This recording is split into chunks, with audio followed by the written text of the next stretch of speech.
மார்க்கத்துக்கு மாற்றமான மூட நம்பிக்கைகள் மக்கள் மத்தியில் விதைக்கப்படுவதை தடுக்கணுமா இல்லையா? தர்காக்கு ஏன் போகக்கூடாது? நான் அதை நம்பலப்பா, நான் போகலாமா? போகக்கூடாது. ஏன் போகக்கூடாது? அங்கு போனால் நீ தடுப்பவனாக போ, தடுக்கலைன்னா உனக்கு என்ன அங்க வேலை? இது மார்க்கம் கேட்குதுல்ல. தர்காவுக்கு போகக்கூடாது, மௌலூத் ஓதும் சபைக்கு போகக்கூடாது, மது அருந்தவனோட உட்காரக்கூடாது. அப்போ வரச்சன சபையில மார்க்கத்துக்கு விரோதமான சபையில மட்டும் உட்காரலாமா? இதுவும் தடுக்கப்பட்டது. திருமணத்துக்கு மட்டும் சொல்லலை, இந்த காது குத்து நிகழ்ச்சியும் வைப்பாங்க. பெண்ணு வந்து குழந்தை உண்டாகி கர்ப்பம் தெரிவிக்கக்கூடிய நேரத்தில் அந்த 7 மாதத்தில் வளகாப்பு என்ற பேர்ல வைப்பாங்க. அதே நேரத்தில் பெண்கள் வந்து வயதுக்கு வந்து விட்டால், பருவ வயதை எய்து விட்டால் ஒரு விழா ஒன்று வைப்பார்கள். ஆண்கள் பசங்களுக்கு சுண்ணத் வைக்கிறதுக்கு ஒரு விழா வைப்பாங்க. இது அனைத்துமே இஸ்லாம் காட்டித்தராது. அல்லாஹ்வுடைய வசனம் மறுத்து கேலி செய்யப்படுவது. மறுக்கிறதுன்னு என்ன யார் மறுத்தாங்க?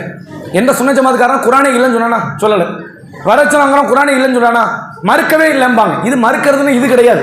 அல்லாஹ் ஒன்று சொல்லி இருக்கிறதுக்கு மாற்றமா பண்ணாலே மறுக்கிறது அர்த்தம். அதுக்கு என்ன பேரு? இறை வசனத்துக்கு மாற்றமாக நடக்கிற எந்த சபையா இருக்கட்டும், அது தௌஹீத் ஜமாத்துக்காரர் செய்தாலும் சரி, சுன்னத்து ஜமாத்துக்காரர்கள் செய்தாலும் சரி,